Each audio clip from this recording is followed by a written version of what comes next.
Hello, folks.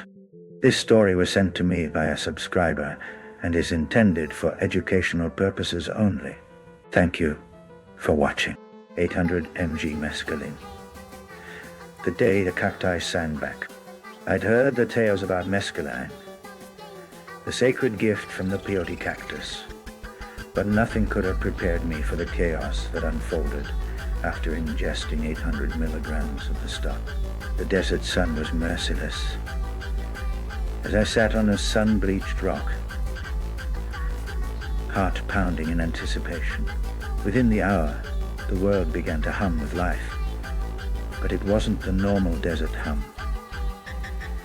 It was like the earth was tuning itself, preparing for a grand symphony that only I could hear.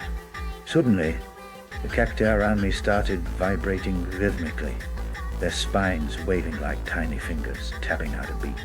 Then, to my complete disbelief, they began to sing.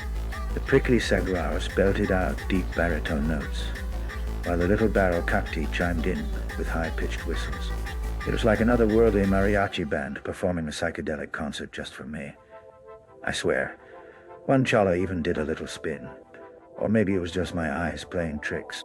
Trying to hold my laughter in, I noticed a group of desert tortoises approaching me, bobbing their heads in time with the cactus song. They seemed to be the audience, nodding solemnly and occasionally breaking into a slow, synchronized dance that looked like the slowest conga line ever attempted. I wanted to join, but my legs felt like they were melting into the sand. My perception of time dissolved completely as the landscape morphed. The desert floor became a vast checkerboard, and every step I took triggered a burst of colors, reds, blues, yellows, exploding beneath my feet like fireworks. The rocks around me grew faces, their gruff voices grumbling jokes about how humans always forget their hats. One particularly surly rock told me I needed to stop worrying about what my plants thought. They were used to it. I found myself in a cactus cathedral, a towering hall made entirely of glassy, prickly plants that refracted the sunlight into kaleidoscopes on every wall.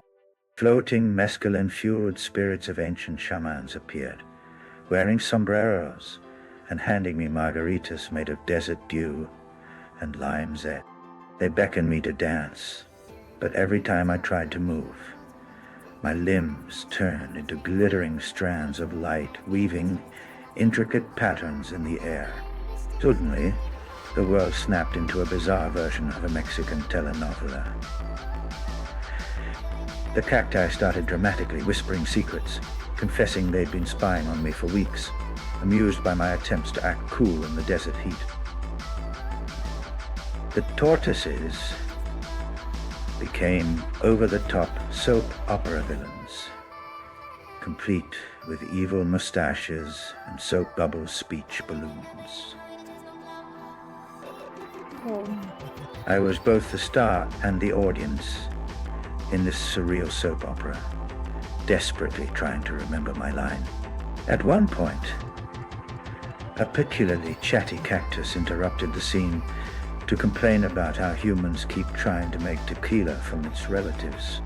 It launched into a monologue about respecting your roots and knowing your limits, which I took to heart even as I laughed hysterically.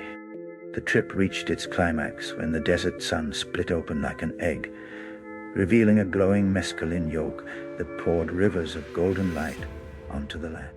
The rivers flowed into a psychedelic ocean where fish made of prickly pear juice swam gracefully, singing haunting ballads about the loneliness of being delicious and spiky at the same time. I wanted to dive in, but my body was stuck in a slow-motion dance with a dust devil that seemed to be trying to teach me the secrets of desert wind. As the sun set, the singing cacti began to slow their melodies, and the tortoises gave me a slow, knowing nod. The psychedelic hallucinations faded, leaving me with a profound sense of connection to the desert and its strange, spiny inhabitants. I packed up, still chuckling at the absurdity of it all, feeling like I'd just attended the weirdest concert and soap opera in the universe. That night, back in my tent, I found a tiny cactus spine stuck in my finger. Proof that the desert had left its mark, both physically and spiritually. And somewhere deep inside, I knew I'd never look at a cactus the same way again.